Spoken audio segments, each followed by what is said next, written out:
திருச்சிற்றம்பலம். தினம் ஒரு திருமந்திரம். திருச்சிற்றம்பலம்.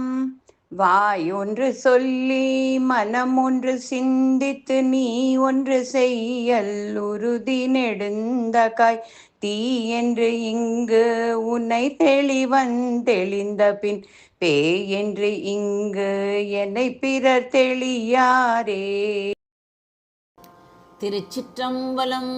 வாய் ஒன்று சொல்லி மனம் ஒன்று சிந்தித்து என்று தொடர்கிறார். உறுதி படைத்த நெடும் தகையோனே, நீ வாயால் ஒன்றை கூறி மனத்தால் வேறு ஒன்றை எண்ணி செயலால் பிரிதொன்றை செய்யாதே. மனம், மொழி, மெய் என்னும் 3 கரணங்களும் தூய்மையாக இருந்தால் மட்டுமே நீ சிவாகினி பெற்றவன் என்று நான் உன்னை கூறுவேன். அப்போதுதான் என் சொல்லை பித்தனின் பேச்சு என்று எவரும் கூற மாட்டார்கள். வாயால் ஒன்று பேசி மனதால் வேறு ஒன்று நினைத்து செயலால் இன்னொன்று செய்யும் இந்த நிலைமையை நீ உறுதியாக நீக்க வேண்டும் பெருந்தகையே. அதாவது சொல், மனம், செயல் 3ம் ஒத்திருக்க வேண்டும் என்று கூறுகிறார். நெருப்பு, அதாவது ஞான ஒளி அல்லது தூய்மையான உண்மை என்று உன்னை நான் தெளிவாக உணர்ந்து விட்டேன். என்னை பேய், அதாவது அறியாதவன், அற்பமானவன் என்று இந்த உலகத்தில் பிறர் தெளிந்து அறிய மாட்டார்கள். சுருக்கமாக சொன்னால், சொல், மனம், செயல் ஆகிய 3ஐயும் ஒருமுகப்படுத்தி இறைவனே அல்லது ஞான உண்மையை உணர்ந்தால் உலகத்தினர் நம்மை பற்றிய தவறான அபிப்பிராயங்களை நீக்கிக் கொள்வார்கள். நமது உண்மை நிலை அவர்களுக்கு புலப்படும். இந்த பாடல் மன தூய்மை, தர்மநெறி மற்றும் ஞானத்தின் அவசியம் குறித்து பேசுகிறது. மனம், வாக்கு, காயம், அதாவது காயம் என்பது என்ன, உடலின் செயல் ஆகிய 3ம் ஒன்றுபடுவதே ஒரு மனிதனின் தூய நிலை. இது திரிகரண சுத்தி அல்லது மனோவாக்கு காய சுத்தி என்று இந்திய தத்துவங்களில் அழைக்கப்படுகிறது.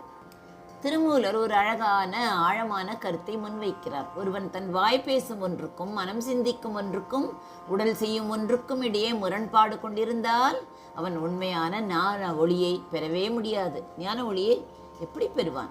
இப்படிப்பட்ட நிலை மனிதனையே என்ன செய்கிறது? பலவீனப்படுத்துகிறது.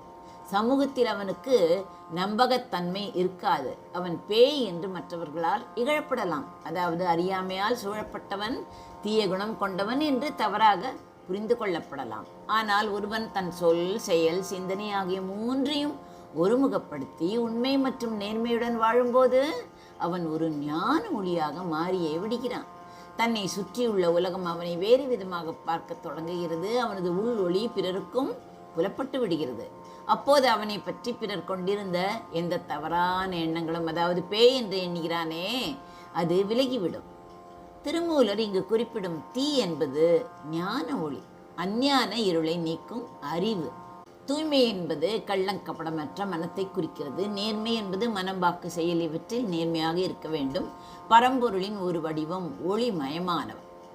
பாண்டவர்கள் வனவாசத்தில் இருந்தபோது ஒரு முறை தாகத்தால் அவதிப்பட்டனர். நீர் தேடி சென்ற நகுலன், சகாதேவன், அர்ஜுனன், பீமன் ஆகியோர் குளத்தின் அருகே சென்றனர். ஆனால் குளத்தில் தண்ணீர் அருந்துவதற்கு முன் நான் கேட்கும் கேள்விகளுக்கு பதிலளித்தால் மட்டுமே நீர் அருந்தலாம் என்று ஒரு யட்சன், யமதர்மராஜன் மாறுவேடத்தில் வந்தான். அவன் கூறினான். அவர்கள் அவனது எச்சரிக்கையை புறக்கணித்து நீர் அருந்த முயலவே மயங்கி விழுந்து விட்டார்கள். கடைசியாக தர்மர் அங்கு வந்தார். யட்சன் அவரையும் அதே கேள்விகளை கேட்டான். தர்மர் தனது ஞானம், நேர்மை, பொறுமை இவற்றால் யட்சனின் அனைத்து கேள்விகளுக்கும் சரியான பதில்களை அளித்தார். யட்சன் கேட்ட கேள்விகளில் ஒன்று, மனிதன் எவ்வாறு உண்மையிலேயே நல்லவனாகிறான், எதனால் அவன் தீவனாகிறான் என்பது. தர்மர் அளித்த பதில் சுருக்கமாக என்னவென்றால், மனம், வாக்கு, செயல் இவற்றில் தூய்மை உள்ளவனே நல்லவன். இவை 3ம் ஒத்திருப்பதன் மூலமே மனிதன் நன்மை அடைகிறான். இவை வேறுபடும் போது அவன் வீழ்ச்சி உறுகிறான் என்று கூறுகிறார். தர்மரின் இந்த பதில் அவர் தன் மனம், வாக்கு, செயல் 3லும் ஒத்திருப்பவர் என்பதை நிரூபித்தது. யமதர்மராஜன் அவரை போற்றினான். தர்மரின் ஞானமும் நேர்மையும் மற்றவர்களுக்கு புலப்பட்டது. திருமூலரி பாடலில் ஒருவரின் அகத்தூய்மையே புற உலகத்தில் அவனது மதிப்பையும் அவனது ஞானத்தையும் நிர்ணயிக்கிறது என்பதை தெளிவாக எடுத்துரைக்கிறார். வாய் ஒன்று சொல்லி மனம் ஒன்று சிந்தித்து நீ ஒன்று செய்யல் உறுதி நெடுந்தகாய் தீ என்று இங்கு உன்னை தெளிவன் தெளிந்த பின் பேய் என்று இங்கு என்னை பிறர் தெளியாரே. நன்றி, வணக்கம். உமா பாலசுப்ரமணியன்.